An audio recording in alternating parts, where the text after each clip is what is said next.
Picture this. Vienna, 1782. Crystal chandeliers. Powdered wigs. The greatest musical genius of all time sits at his piano, composing his next masterpiece. And what does Wolfgang Amadeus Mozart, the man who wrote symphonies that make angels weep, title this piece? Leck mich im Arsch. That's right. Lick me in the ass. This isn't a joke. This is an actual 6-part vocal composition that Mozart wrote. 6 voices, harmonized, singing about licking butts. You thought history was elegant ballroom dances and marble statues? Wrong. History is dirty, it's disgusting, and it's absolutely drenched in bodily fluids. Welcome to the Disgusting Archive, where we're about to destroy every clean image you ever had about the past. Let's talk about Mozart. Child prodigy, sure. Musical genius, absolutely. But mentally? The guy had the maturity of a 12-year-old boy who just discovered bathroom humor. Mozart had this cousin Maria Anna Thekla, and he wrote her letters. Lots of letters. Letters that would get him banned from every social media platform today. We're talking about paragraphs describing how he wanted to defecate in bed and discussing things, falling into noses. This wasn't teenage rebellion. He was an adult when he wrote these.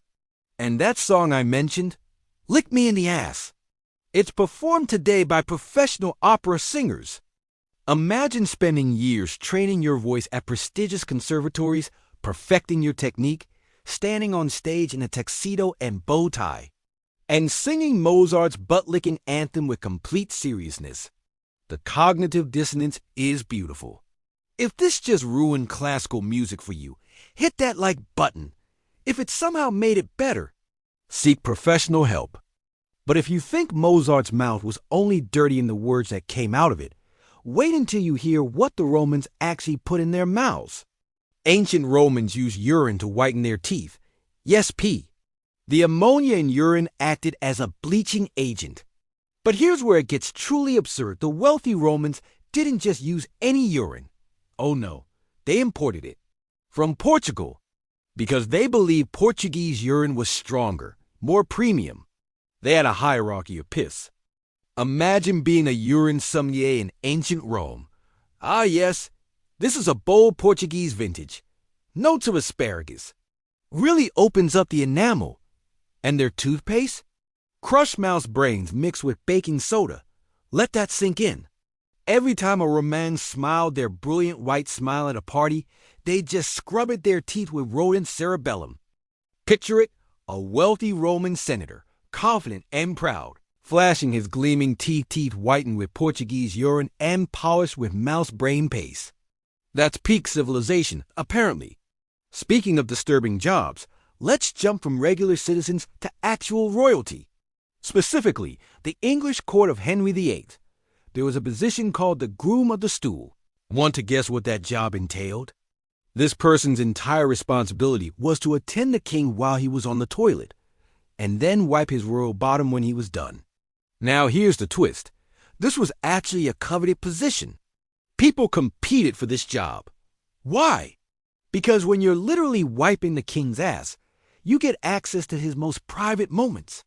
You hear his secrets. You become his confidant. The groom of the stool wasn't just a servant, he was one of the most politically powerful people in the kingdom. Proximity to power meant everything, even if that proximity involved fecal matter. So here's the question. Would you clean the king's butt in exchange for political power? Type yes or hell no in the comments. I want to judge your life choices. Having dirty royalty is one thing. But what happens when your doctor tries to cure you with even more disgusting methods? Greek and medieval doctors didn't have lab tests. So how did they diagnose illnesses? They tasted your bodily fluids, earwax, vomit. They'd sample it like wine critics. Yes, this vomit has an imbalance of phlegmatic humors. Very bold bile notes. Women had it particularly bad. If a woman showed signs of anxiety, depression, or literally any emotional distress, doctors diagnosed her with wandering womb, the belief that her uterus had detached and was floating around her body causing problems. The cure? They'd place cow dung and other foul-smelling substances near her face to create such horrible odors that the uterus would be repelled and wander back to its proper location. Yes, they tried to scare your organs back into place with the power of stench. But wait, it gets worse. In 17th century Europe, cannibalism was medicine. Powdered human skull was sold in pharmacies as a remedy for epilepsy. Mellified man, human flesh preserved in honey, was considered a cure-all. And there was a particular belief that red-haired people had special medicinal properties. So dried ginger meat wasn't always referring to the spice. European apothecaries were basically selling processed people parts. Your ancestors weren't just superstitious. They were accidentally cannibals. You thought we'd stop at the medieval period? The Victorian era industrialized disgust. Let me introduce you to the Pure Finders. These were people in Victorian London whose entire job was walking the streets collecting dog shit. Not as sanitation workers, as entrepreneurs. They'd scoop up dog feces and sell it to leather tanneries. Dog excrement was used in the leather tanning process. So that elegant Victorian leather you see in museums, someone's hands were covered in dog crap to make it. Then there were the Toshers, sewer treasure hunters. These people would wade through the sewers of London, swimming through human waste, fighting off rats the size of cats, risking deadly diseases, all to find coins and valuables that had fallen through grates. They'd emerge from manholes covered in a thick coating of sewage, clutching a few pennies, and consider it a successful day's work. The contrast is staggering. Victorian England is remembered for its refinement, its propriety, its strict social codes. But underneath those fancy dresses and top hats was a society literally built on shit. That polished leather, dog feces.